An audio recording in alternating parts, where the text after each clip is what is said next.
we've got to spend some time on the deportation of the guy who's El Salvadorian. He's Salvadorian. But if you read The Atlantic, you'd probably think he was a U.S. citizen who'd never done anything wrong. I came to the story late because I was traveling yesterday, and then later on Monday, I went out to California to speak with a lovely group of people. In any event, what appears to have happened here, very long and involved story short, is this guy sneaked into the country illegally in 2012 from El Salvador.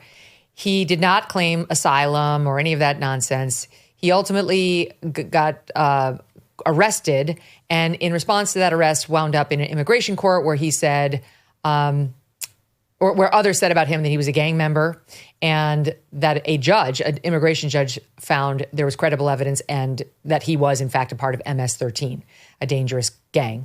Then it went up to a higher appellate court judge within the immigration system who said, yep, I see it too. The guy's a danger to society, and no, we will not be releasing him. And he still did not claim asylum. And it wasn't until he was on the brink of being deported, we were saying, get out, you have to go back home. And he had already, in that time, met an American, married her, and his two brothers came, they got green cards, they had a baby. He's like, oh, I really don't want to go. And suddenly it was an asylum claim. Suddenly he claimed, I need asylum. It's very dangerous in El Salvador. There's this terrible gang. It's not MS-13. It's a different gang that I never heard of.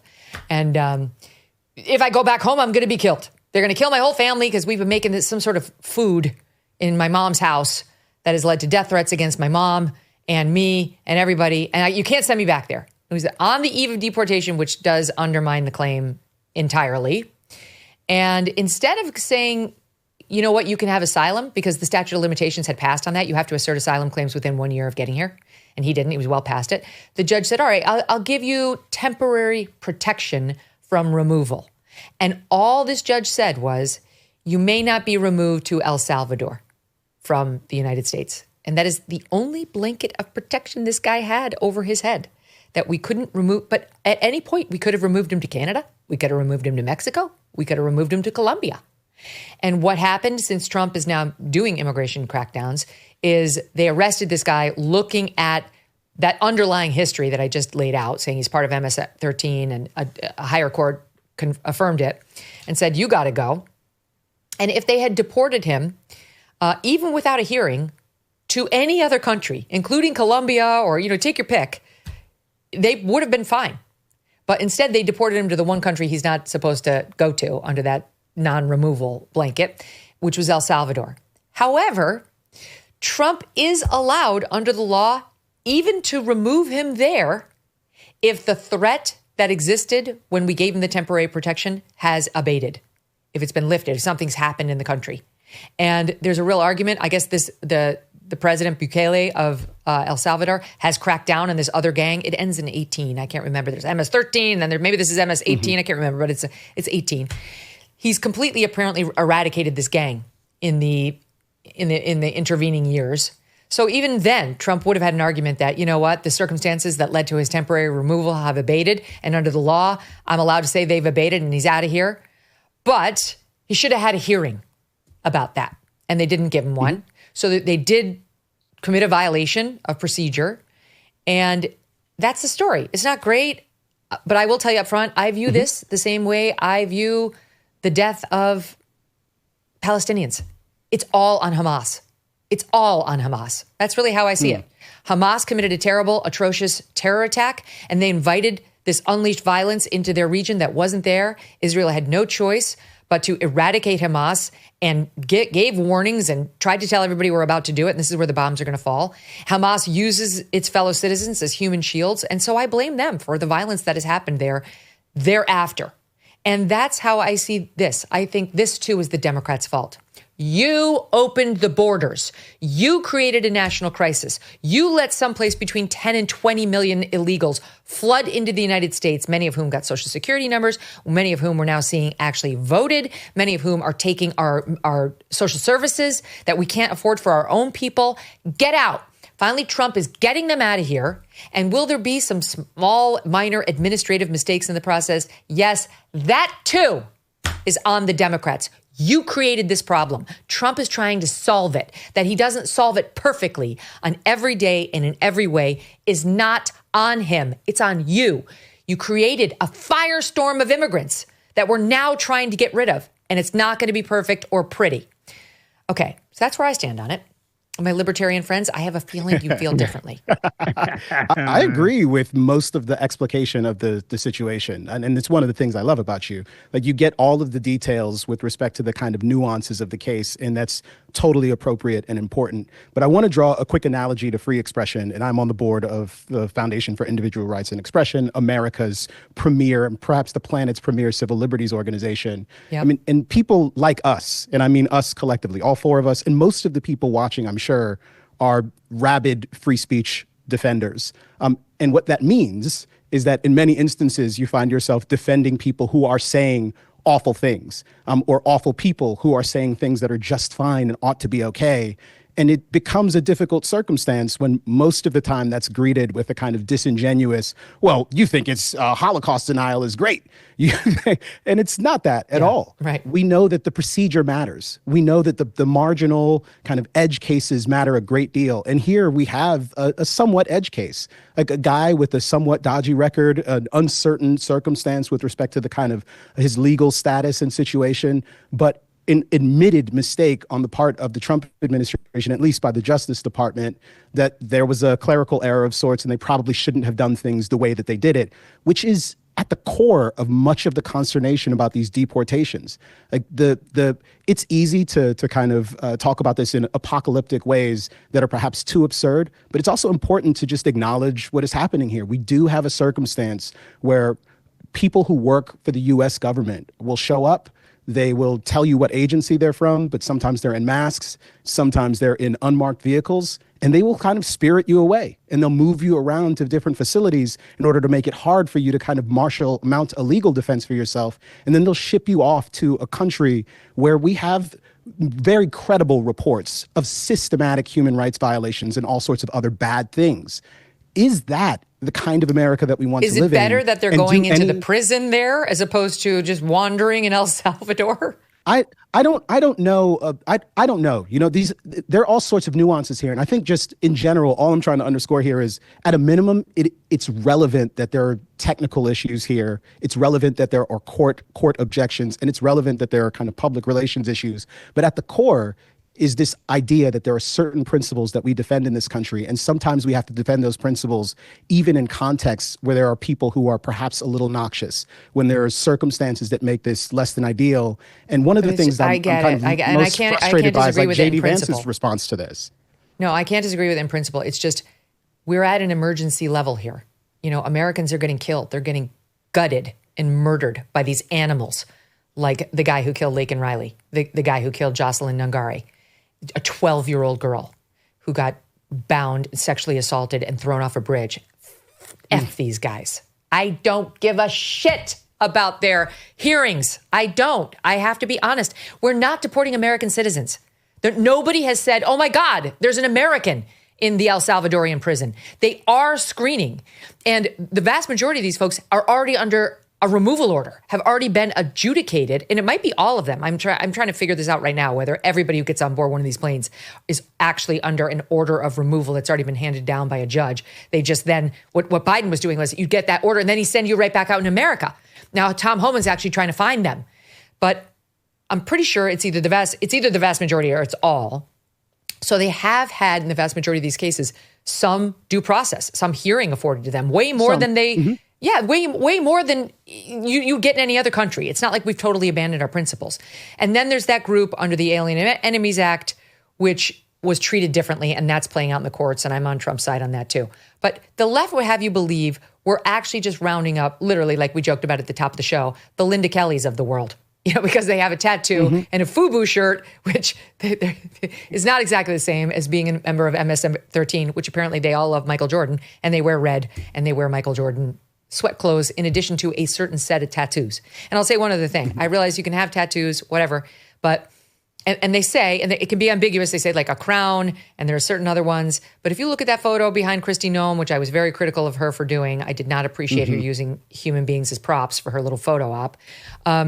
They all have the same tattoos. It is like a uniform that screams Tren de Aragua.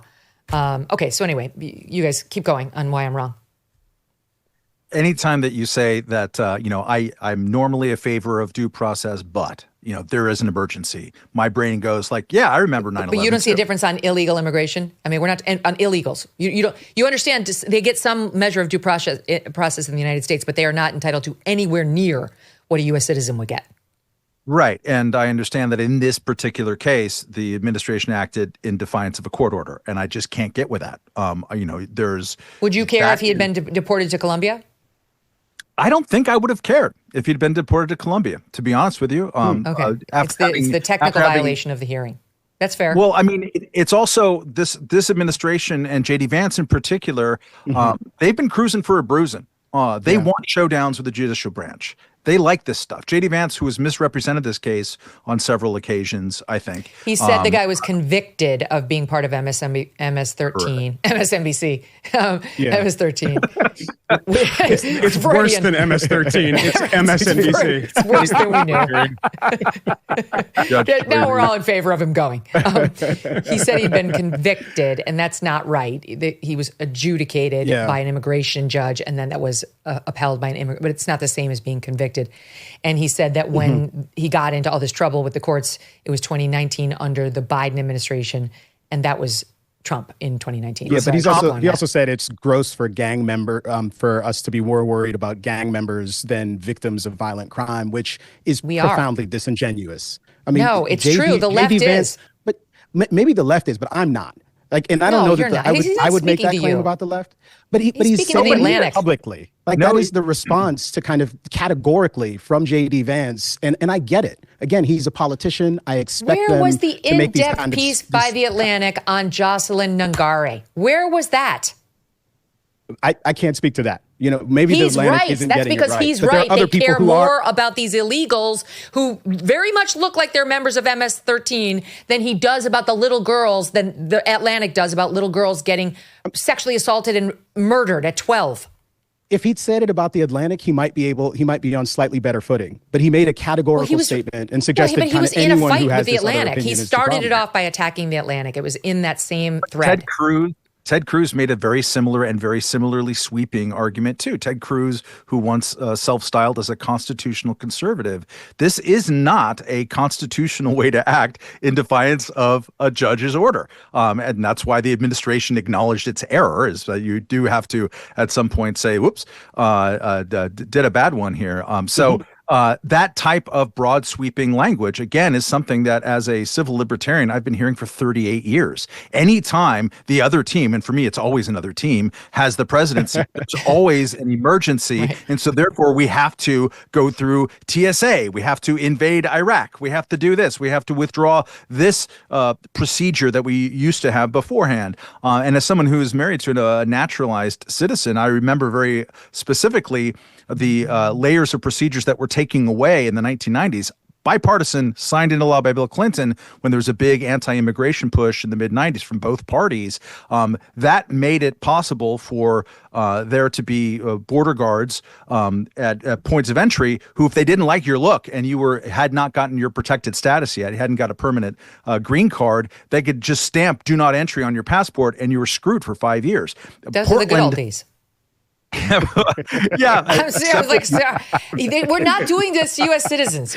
You're fine. If you're an American, you're good. This is being done to illegals. Non-U.S. citizens. But the thing is, it's always done to people who have protected status. Every time you crack down on illegal immigrants, protected status still means you're an illegal. It doesn't mean you're a citizen. It does not mean they treat you like you're a citizen. But you're illegal in the press. If you are a legal resident, you're not illegal. You're just illegal. But you have protected status. You have temporary protected status, which is not the same as being a citizen. I'm now talking about. I'm talking about I'm just saying you're at the lowest nadir of having due process rights, and the media won't acknowledge that. They do not get the same process as you or I would get if they wanted to get us out of here. It'd be really hard. It's an edge case. Yeah, it's an edge case. Exactly, it's an edge case. And that's why I just have no sympathy. I think I speak for most people when I say, I don't care. Get them out. Get them out of here. And if they raise an objection, we find that there was a mistake, we can take care of it after the fact, and we should take care of it after the fact. I mean, all it's going to take is Trump saying, let's move this one to Colombia. That guy seems to be willing to take our prisoners or our illegals. I'm like, go. Enjoy Colombia, sir. Fine. You think you'll do better there? We'll see. We can't take care of this one after the fact because they said, "Oh, he's in a prison." We don't know where he is. They've washed their hands. But he's in that prison. We know where he is. That the Trump administration needs to clean up that piece of it. Like when we send the wrong people there has to be a clear procedure for getting them off to where they need to be, whether it's here or another country. And there's one thing that I personally am struggling with in the deportations to El Salvador, which I'm looking into right now with my team, and that is, why do they have to go to jail? We generally are not allowed to send anybody to jail unless they've had a trial on criminal charges. So I totally get the plane loads to Colombia. Yep. That is the biggest problem. Yeah, I'm less. And it's also, by the way, not just a jail. I don't understand how we can just send them to jail. Go ahead, Moynihan. Yeah, well, it's not just a jail. And I mean, I appreciated you having Glenn Greenwald on and having a debate about this stuff and kind of stuff around these cases. And I disagree with Glenn on a lot. I'm on his side on this one. But like, the reason those gangs have disappeared in Bukele's El Salvador is because there's, no civil rights that are left in El Salvador, right? No civil liberties. And that prison is I think the largest prison in the world. It has something like 45,000 people and 44,000, some insane number for such a small country. And they've basically, if you like that kind of living, and it's a North Korean in its way, because there's no crime in North Korea, is that the murders have just fallen off to zero basically there because they put everyone in a prison. The problem is it's not as if it's just some sort of holding cell. It's one of the most dangerous prisons on earth. And it is one of the largest prisons on earth. Sending somebody back to the country from whence they came, I have no problem with.